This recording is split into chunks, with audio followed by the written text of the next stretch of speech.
Hello, everyone. I hope you're doing well wherever you are in the world. Now, let me ask you something.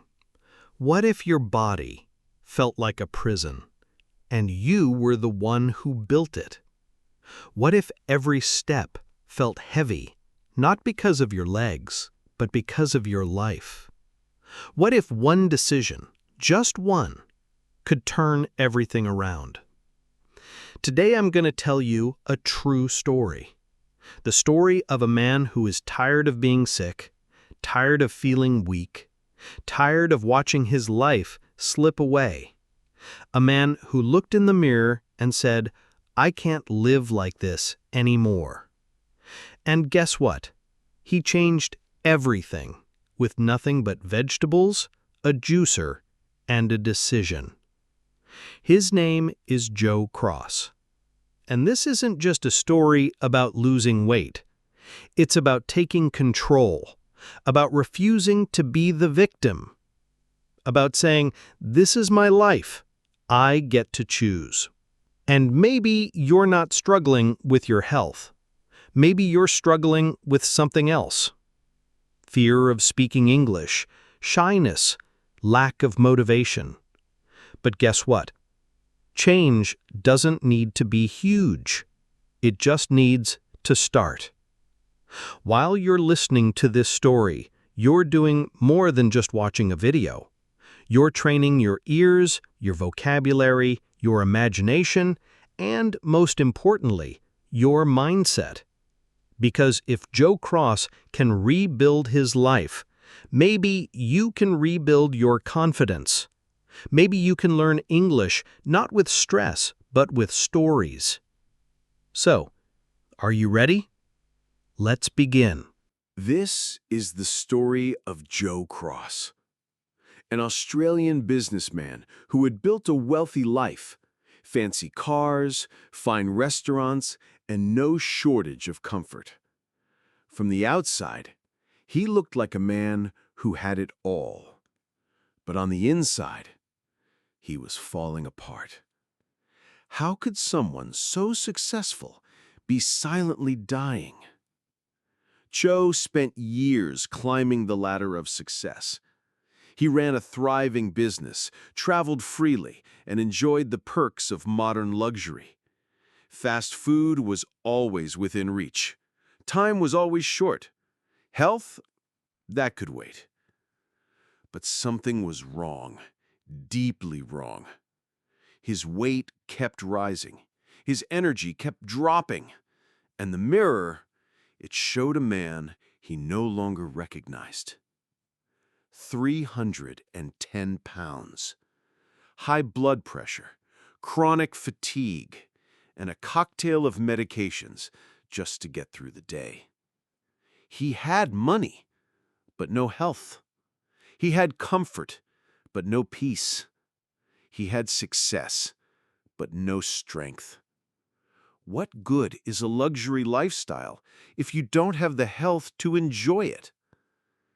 And then came the wake-up call.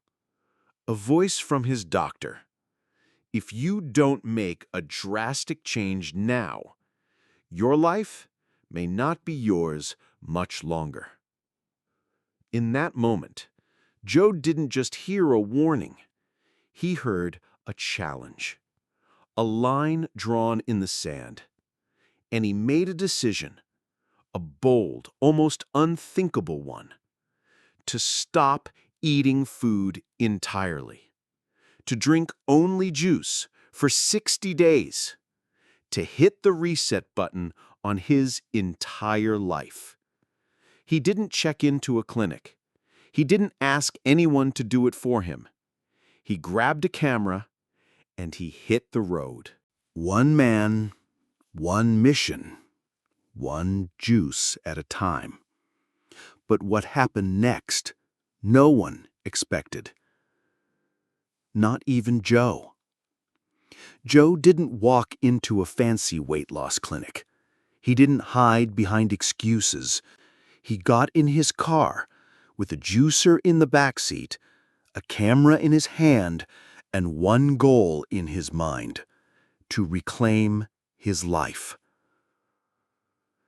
His journey began in New York City, a place known for fast living and even faster food. It was the heart of American convenience. Hot dogs on every corner, soda in every hand. But Joe, he brought his own plan. Every morning, he would buy fresh fruits and vegetables from local markets. Carrots, apples, kale, celery, and make his juice right there. No sugar, no junk, just pure, living nutrients. No chewing at all, only juice.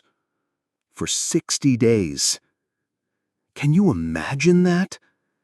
No burgers, no pizza, no midnight snacks, just juice and willpower. As he traveled from state to state, Joe wasn't just cleansing his body, he was starting conversations. He would walk up to strangers, shake hands, and ask them one question. Do you think it's possible to heal your body by what you put into it?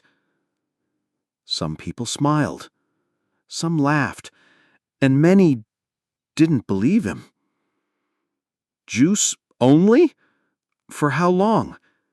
60 days? That's crazy, mate.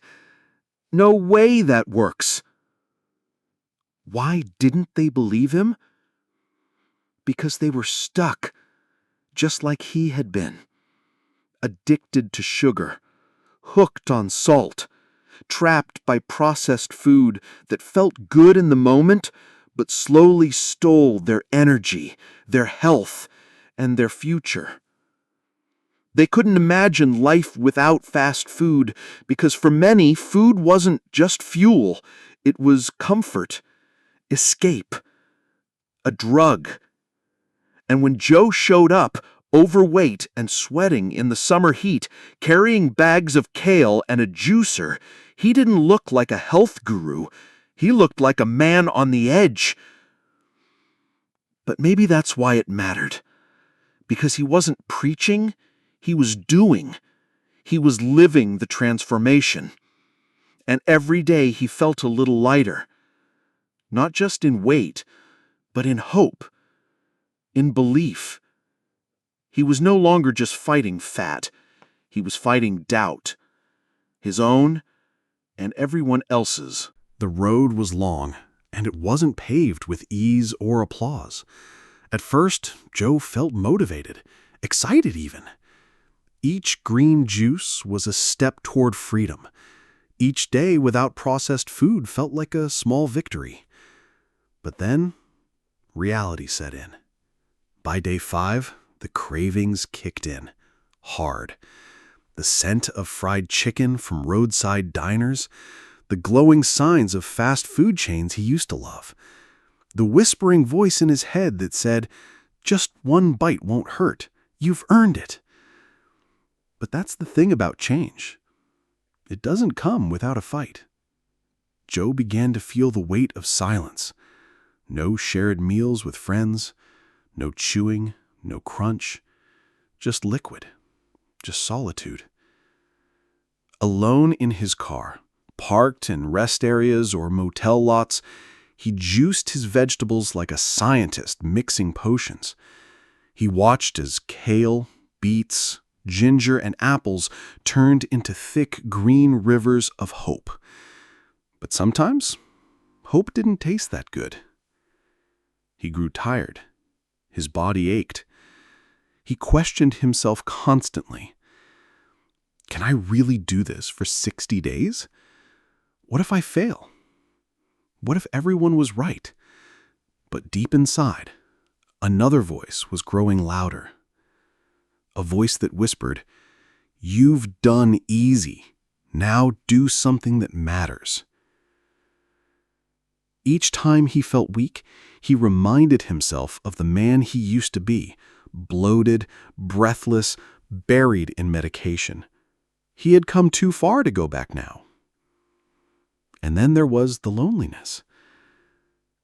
At gas stations and supermarkets, people stared. Some laughed. Some asked questions. Others just looked confused. They saw a grown man traveling across America with a juicer drinking green sludge out of jars. "That's not normal," they said. "That can't be healthy. You'll starve yourself." But what they didn't understand was this. Joe wasn't starving himself. He was feeding his body real nutrition for the first time in years. He wasn't breaking down. He was breaking free. Still, not everyone could believe it. Why? Because many of them were addicted, not to drugs or alcohol, but to sugar, grease, salt. The kind of food that gives pleasure in seconds, but steals health for years. So when Joe spoke of transformation, many laughed. Because deep down they didn't believe it could be done. But Joe kept going. Because he no longer needed their belief. He had found something stronger. Self-trust. After days on the road, sharing his juice journey from town to town, Joe was about to meet someone who would change his life just as much as he was trying to change others. It happened at a small truck stop in Arizona. Joe was setting up his juicer, handing out samples and speaking with anyone who'd listen. Most people smiled politely, then walked away. They didn't believe him. Can you really reverse years of damage with just fruits and vegetables? Could juice really be stronger than junk food addiction? But then, he noticed someone standing at a distance.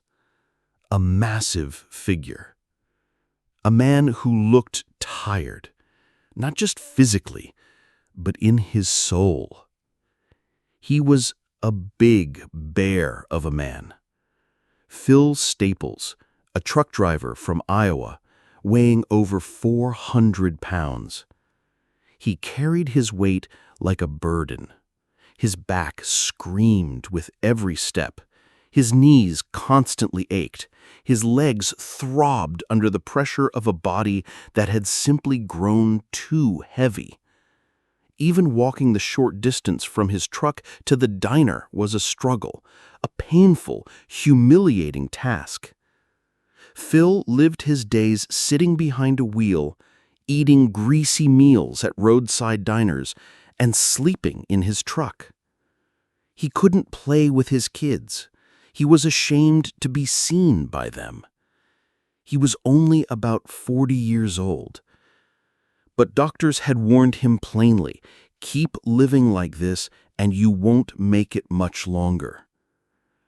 And yet what made Joe pause wasn't just Phil's size, it was his eyes. There was pain in them, and fear, but also a glimmer of hope. Joe approached him with warmth and no judgment, looked him straight in the eye and asked, "Hey, how long are you planning to live like this?" Phil didn't laugh. He didn't look away. He simply answered, "I don't want to live like this anymore." That moment was powerful.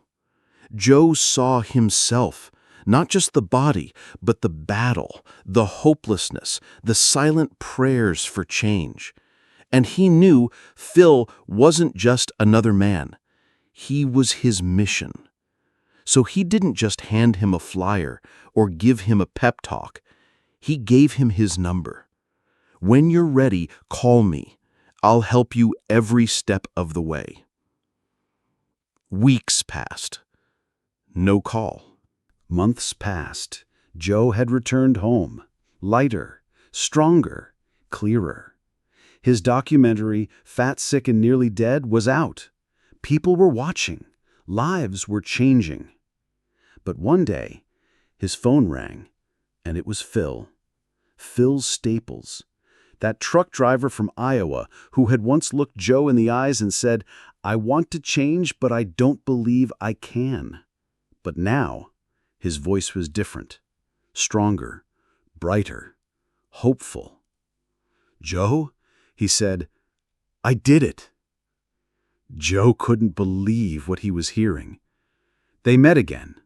Two men who had once been strangers, now forever connected by juice and by transformation.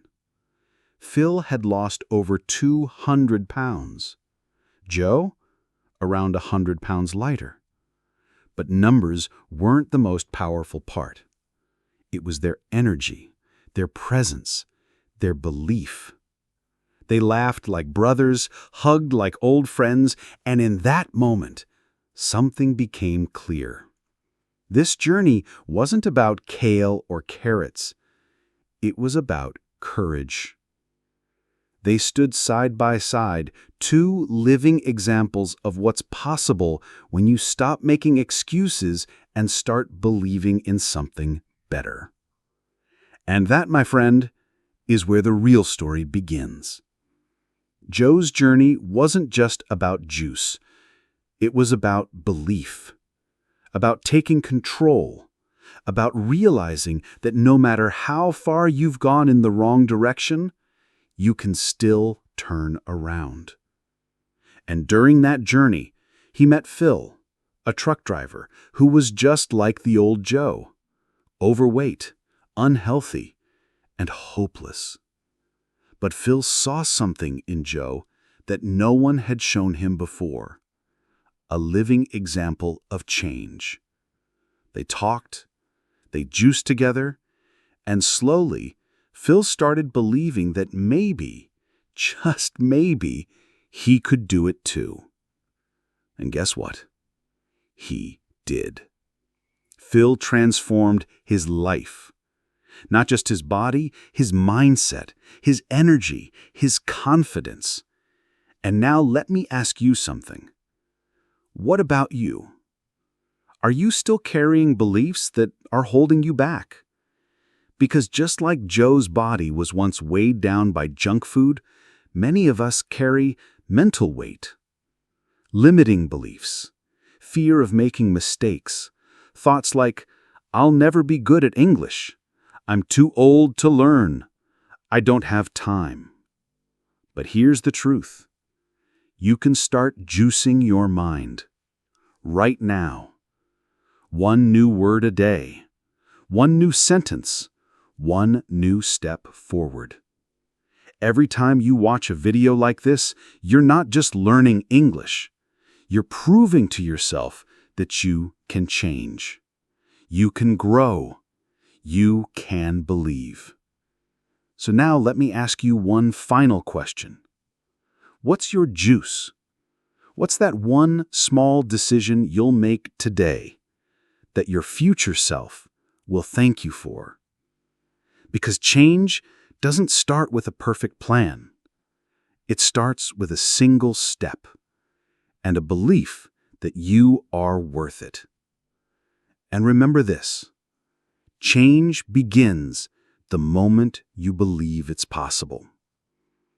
If this story moved you, if it made you feel something, even for just a second, maybe it's time to learn English the same way. With stories, with emotion, with purpose, not just with boring rules and memorizing words. Here, we don't just learn English, we grow. We transform. So if you're ready to walk this journey with me, hit that subscribe button, give the video a like, and let's take this journey together. Because maybe your story is the spark someone else is waiting for.